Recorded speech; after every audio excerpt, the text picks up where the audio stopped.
Greater Hyderabad పరిధిలో ఉప ఎన్నికలు బీఆర్ఎస్ పార్టీకి తలనొప్పిగా మారాయి. కంటోన్మెంట్ నియోజకవర్గం ఇప్పటికే చేజారుగా ఇప్పుడు జూబ్లీహిల్స్ ఉప ఎన్నికపై దృష్టి సారించింది. ఈ ఉప ఎన్నికను గెలిచి సిట్టింగ్ స్థానాన్ని నిలబెట్టుకోవాలని బీఆర్ఎస్ వ్యూహాలు రచిస్తోంది. గతంలో జరిగిన ఉప ఎన్నికల సెంటిమెంట్ బీఆర్ఎస్ పార్టీకి ప్రతికూలంగా ఉండడంతో గులాబీ శ్రేణుల్లో టెన్షన్ నెలకొంది.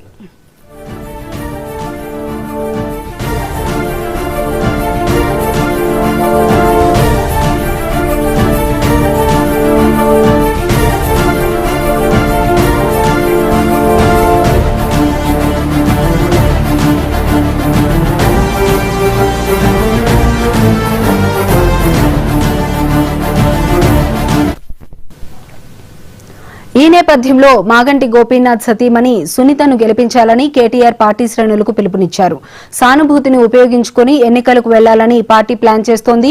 జూబ్లీహిల్స్ స్థానంలో వరుసగా 3 సార్లు విజయం సాధించిన బీఆర్ఎస్ ఈసారి కూడా గెలుపుపై ఆశలు పెట్టుకుంది. ఇప్పటికే పలు సర్వేలు చేయించిన బీఆర్ఎస్ డివిజన్ల వారీగా తెలంగాణ భవన్లో సమావేశాలు నిర్వహిస్తోంది. బూత్ స్థాయి కమిటీలతో సమావేశాలు నిర్వహించిన తర్వాత 7 డివిజన్లలో రోడ్ షోలకు ప్లాన్ చేస్తోంది.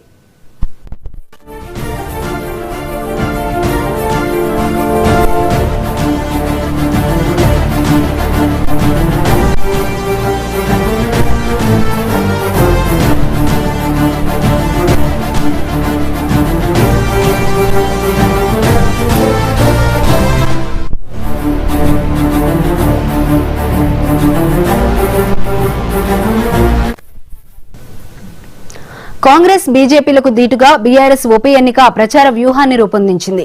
కాంగ్రెస్ నుంచి 3 మంత్రులు, కార్పొరేషన్ చైర్మన్లు విస్తృత ప్రచారం చేస్తున్నారు. ప్రభుత్వ నియోజకవర్గంలో నిత్యం ప్రారంభోత్సవాలు, శంకుస్థాపనలు, నిధులు కేటాయిస్తోంది. అయితే బీఆర్ఎస్ తమ హయాంలో గ్రేటర్లో జరిగిన అభివృద్ధిని ప్రజలకు వివరిస్తూ ఓట్లు అడుగుతోంది. జూబ్లీహిల్స్ ఉప ఎన్నిక ఉత్కంఠగా మారే అవకాశం కనిపిస్తోంది.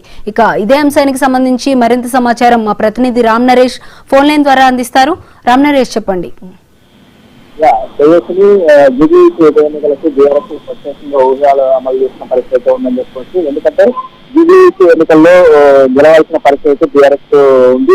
ఎందుకంటే గతంలో జరిగిన ఏదైతే కంటోన్మెంట్ ఉప ఎన్నికలో పూర్తిగా ఓడిపోవడం, ఆ తర్వాత ఇప్పుడు జరుగుతున్న జూబ్లీహిల్స్ ఎన్నికలు కూడా సెంటిమెంట్ ఆధారంగా చేసుకుని బీఆర్ఎస్ పోటీ చేసిన పరిస్థితి ఉంది. దీంతో అన్ని డివిజన్లకు సంబంధించి ప్రత్యేక సమావేశాలు నిర్వహించారు. అదేవిధంగా త్వరలో దీనికి సంబంధించి ఏదైతే 7 డివిజన్లు ఉన్నా 7 డివిజన్ లో రోడ్ షోలు కూడా నిర్వహించాల్సి బీఆర్ఎస్ పార్టీ నుంచి ఆ రోడ్ షోల్లో కేటీఆర్ కూడా పాల్గొంటున్నారు. మొత్తంగా చూసుకుంటే ఇప్పుడు బీఆర్ఎస్ పార్టీ దృష్టి కూడా జూబ్లీహిల్స్ ఎన్నికలపైన ప్రత్యేక దృష్టి సారించిందని చెప్పవచ్చు. అయితే కాంగ్రెస్ పార్టీ నుంచి 3 మంత్రులు, అదేవిధంగా కార్పొరేషన్ చైర్మన్లు నిత్యం డివిజన్ లోనే ఉంటుంది అభివృద్ధి శంకుస్థాపన చేసిన పరిస్థితి. ఈ నేపథ్యంలోనే బీఆర్ఎస్ పార్టీ జూబ్లీహిల్స్ ఎన్నికల్లో కూడా ప్రత్యేకంగా దృష్టి సారించిన పరిస్థితి. ఈ నేపథ్యంలో అక్కడ ప్రత్యేక కార్యక్రమాలు అంటే ఒక్కొక్క బూత్ కి ఒక లీడర్ ని ఏర్పాటు చేసి ఆ బూత్ లో 100 ఓట్లకు ఒక లీడర్ ని